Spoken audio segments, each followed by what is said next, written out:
Good evening, I'm William Pace. Thanks so much for tuning us in tonight. My guest is Edward Livesay with Mission Addiction. Thanks so much for being on the program. Thanks for having me, William. Great to be here. Now, you have an interesting background because you were in another profession, vocation, Right. and then you got a call. And I'm a big one for calls, listening to the call and discerning what the call is. And because, you know, many times people get a call and they don't stand in the call. You know, they let it slip by. And but you heard the call. Absolutely. And tell us about this call. Well, at the time I was working as a business consultant. That was the prior vocation. And so very analytical, working on projects. I had the pleasure of working with business and nonprofits and governments. And I kept hearing about opioids and heroin and opioids. And it pulled me in. I'm a master problem solver, and that was a big problem, right? Really big in this area, worst in the country a few years back. Yes, yes. Thankfully, that's improved. But that got my attention, and then at the same time, I was a weekly Sunday school teacher, teaching faith and getting more plugged into serving and how great that felt and how fulfilling that was. Had a great experience at my home church, and that started to meld together, and people would stop me and ask questions about it or say, you know, I'd like to do something, but I don't know how to get involved. And I kept thinking, I know how to get you involved. And there's a couple other chapters there, but worked with a couple of other organizations. And in the fall of 2016, the Lord made it obvious that this was supposed to be a separate mission. And so we kicked off in January of 17. And what did you hear at that time when the call? Because, you know, many times when we get a call, it comes to us in different forms. Right. With me, it's like there's like intuition. It's like a whisper. Right. And it's over and over. You need to be doing this. And then you'll see a sign, someone will say something, or you'll read something. And it's just like a, you know, over and over an indication that you need to be doing this. And it's how well we listen to that voice or that intuition, or for me, it's like a definitive voice I'm hearing. Right. That you need to do this. Was it like that for you?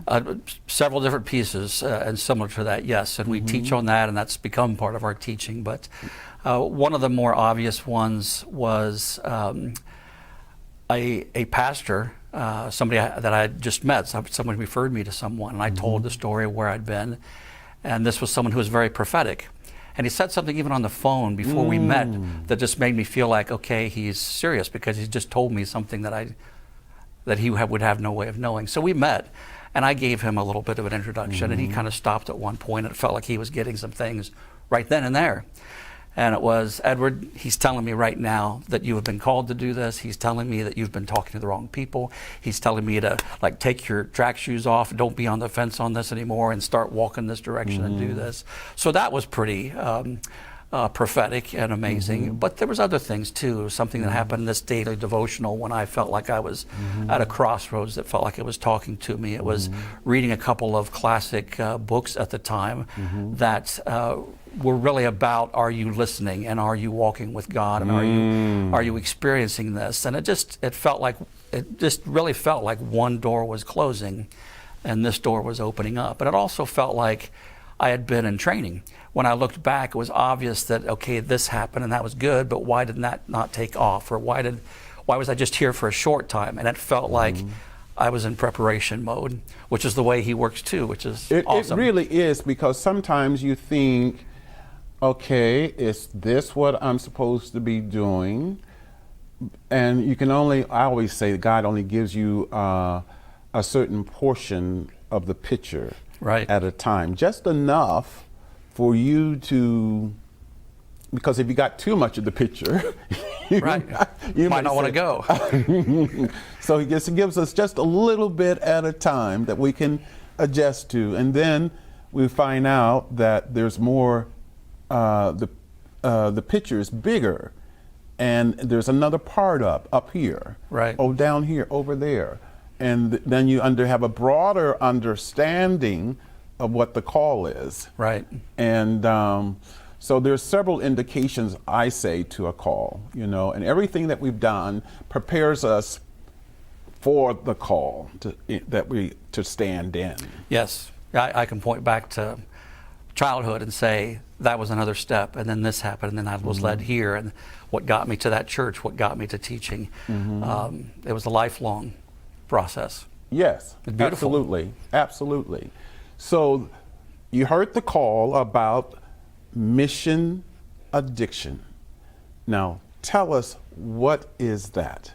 What does that? It's an organization that you've founded. Right. Christian 501c3 here in Dayton, although we're getting some more nationwide exposure and attention right now, and contributors and things like that, which is awesome. But started about 4 years ago, just a little over 4 years ago, and I, long story short, had a handful of people showing up at a kickoff meeting. And the day before the meeting, I was kind of thinking, how did I get here? I never saw this coming, right? And we didn't even have a name for it. I just thought, this is silly. We have these people showing up tomorrow, and I don't even have a name for it. And later on in the day, the Holy Spirit whispered to me, there's even a story with that, but mission addiction. And I thought, as you and I have talked, okay, that's nice, that rhymes. But then I was like, oh, double meaning.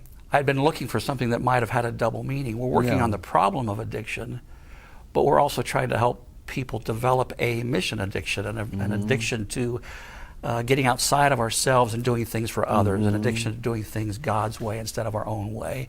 If we're honest, right, we're the ones who get in our own way and can cause our own struggles. And so I really do think that is very true. And I've often said to my my friends and that the best roadmap there is to navigate through this world is the Word of God. it really is. It's the best. I mean, what else do we have if we're going to live in the world? And the world brings in a lot of heartache and problems. But I think if we try to follow the blueprint, Right. it will help us navigate through all the trials and tribulations and joys of being here and living in this life. Yeah, if I could share something on that quickly. Oh, please, go ahead. Just, yes, I think we could make it harder than it is, right? And so we think, oh, that's too hard, or that faith stuff is just for certain people. It actually is easier if we do it right. And one of the things that I enjoyed developing for myself, I mean, it's been a great faith journey for me. When I first started teaching, I was thinking, I'm going to have to read all these books. I'm going to be, just buried in all this research and everything. And I found in some of the earlier classes that I was developing, which I was used to doing from corporate life, it always came down to the best punchlines, the best wisdom came from the Bible. Other things supplemented. I believe so it's just evolved into it. It wasn't my idea coming into it. Again, he's been driving this, but it just seems like the best material came from the source. So why change that, right? Absolutely. More on the William Pace Show when we return. Stay with us. The William Pace Show on CATV.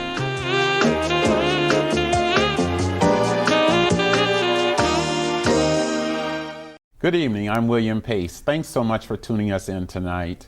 My guest is Edward Livesay from Mission Addiction. And before we went to break, we were talking about faith.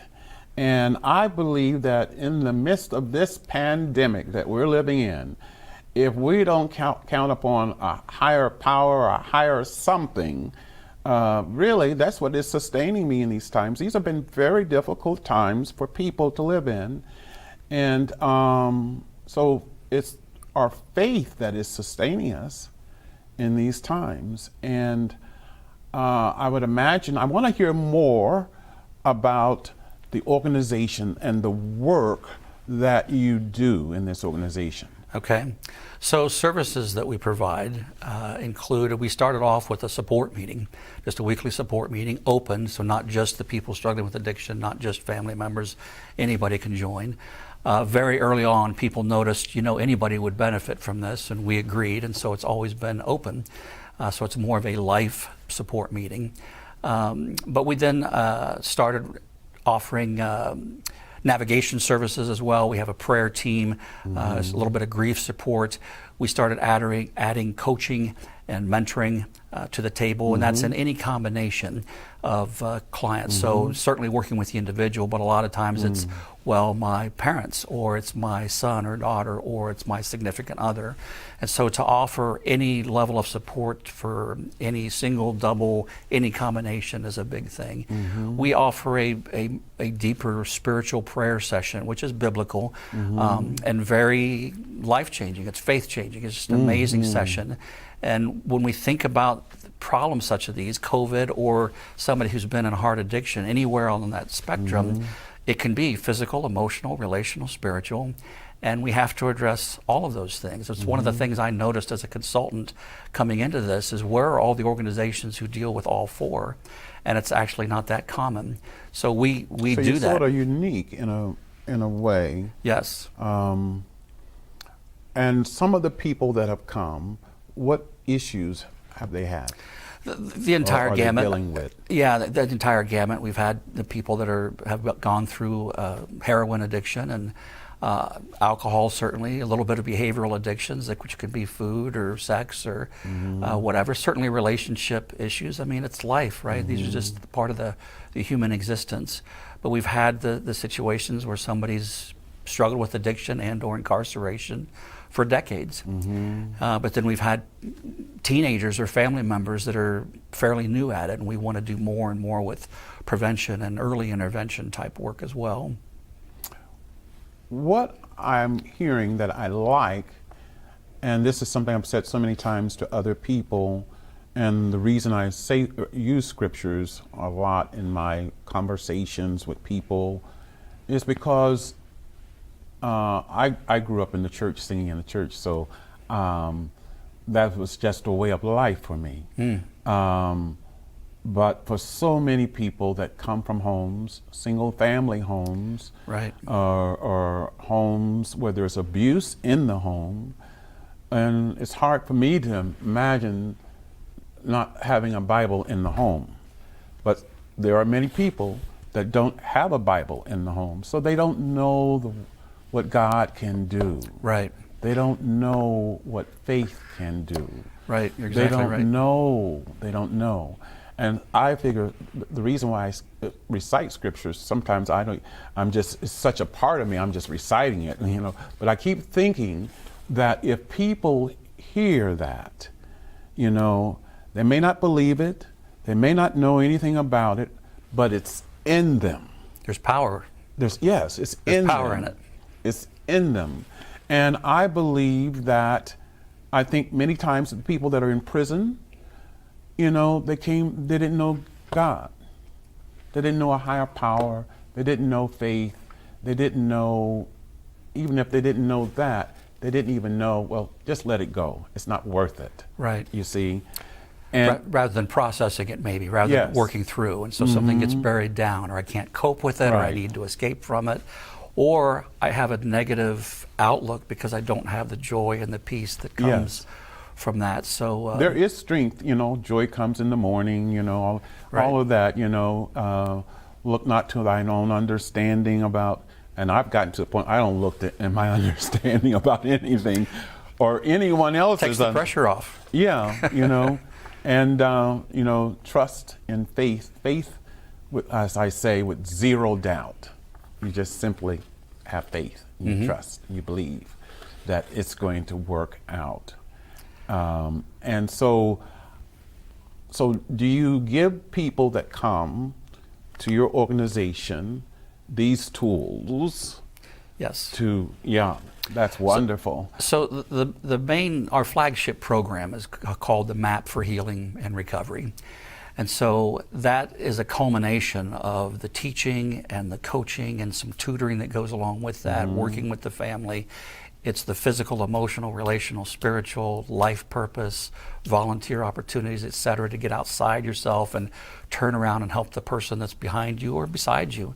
But in that program, it's a pretty robust program. And in the recovery circles, people hear about an intensive outpatient program, or IOP. This could be compared to an IOP.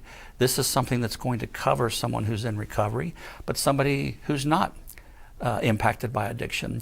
But it definitely, either way, is helping you grow in faith and getting all the basics. I like to say the greatest hits of the Bible. If somebody had an hour to read, we give them those pieces first, and we give them extra. And how do you understand the faith? How do you use the faith? And it's throughout.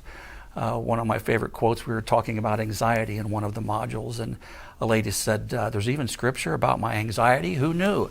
And there's a lot of wisdom in there. And if you teach it and take it in spoonfuls and bites at a time, it's life-changing.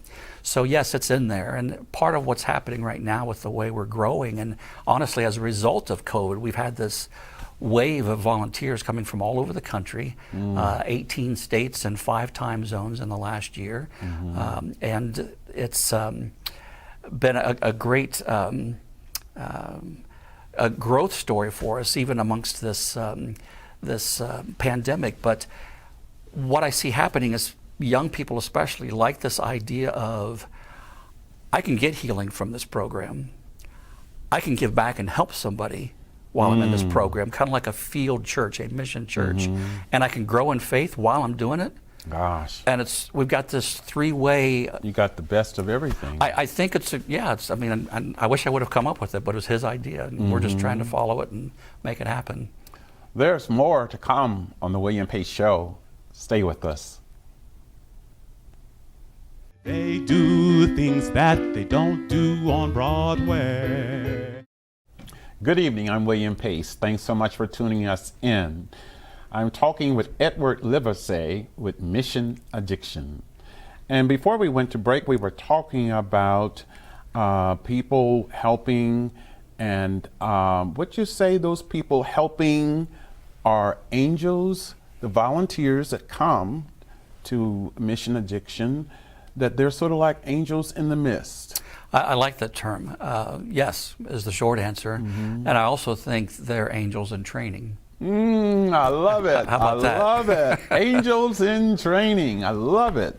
Yeah, because we're all learning, right? We're all a work in progress. We all still have something to learn and grow and polish our rough edges, and I'm still doing that, and we try to help create a safe environment so that other people feel like they can do that. And again, honestly, I think that's one of the attractions to youth. If you look at the studies on church and things like that, youth are looking for more experiential types of opportunities, and we're providing that. So yes, we're doing that, and yes, we have ways to stay plugged in through the coaching and tutoring. And one of our unexpected successes, if you will, recently was two young ladies out of state, and both came on as volunteers, both faith people, believed, and one obviously had a problem, and that came to light somewhat accidentally.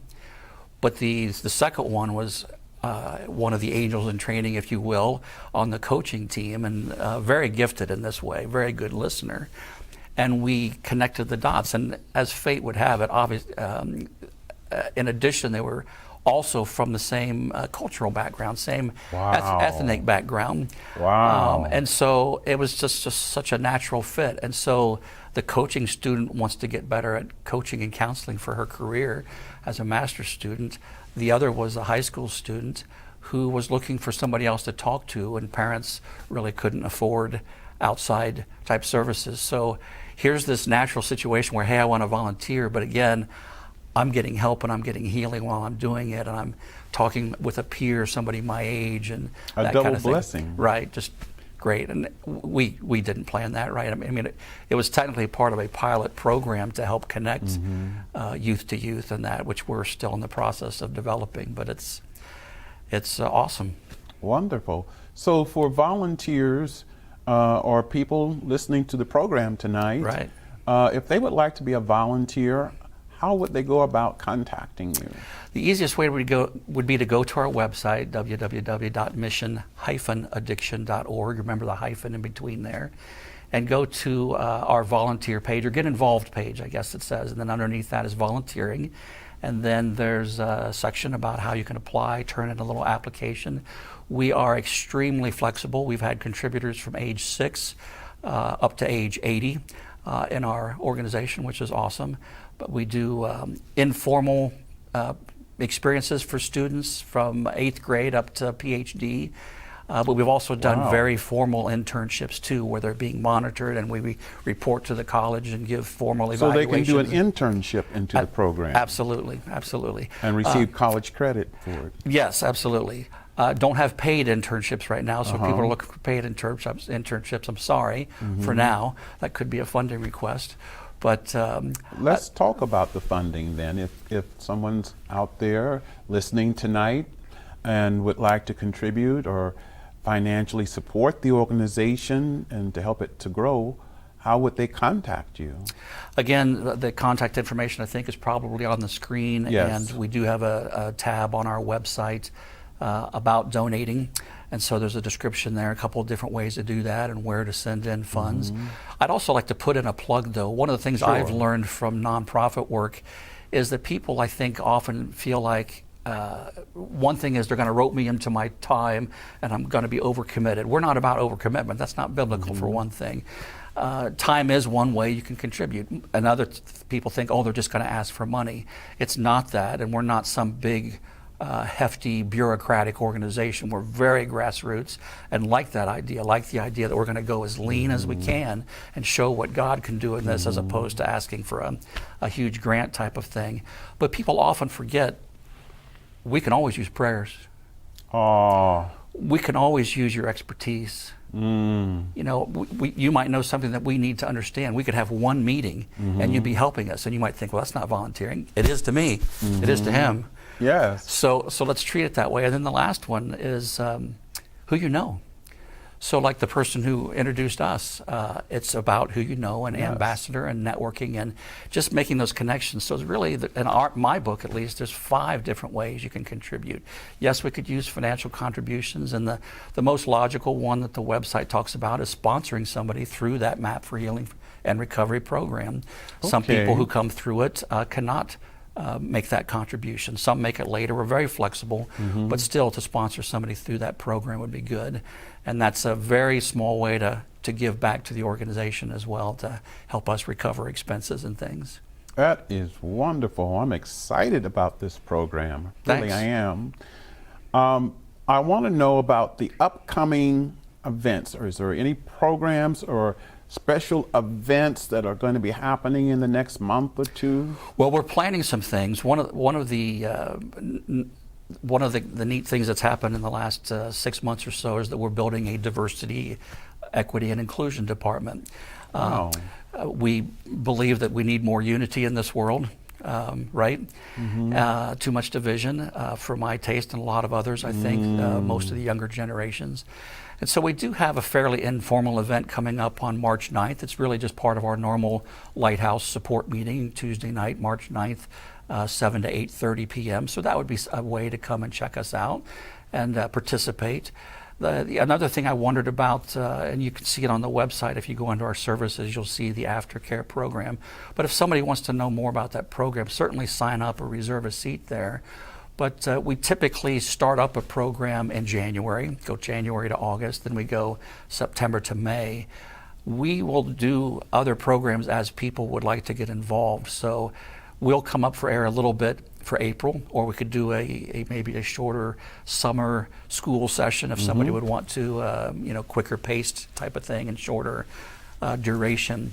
So that would be something else coming up. But there's other things in the works or being planned that hopefully we'll be posting, and we usually do that on Facebook as well as on Eventbrite. So you can find us on there.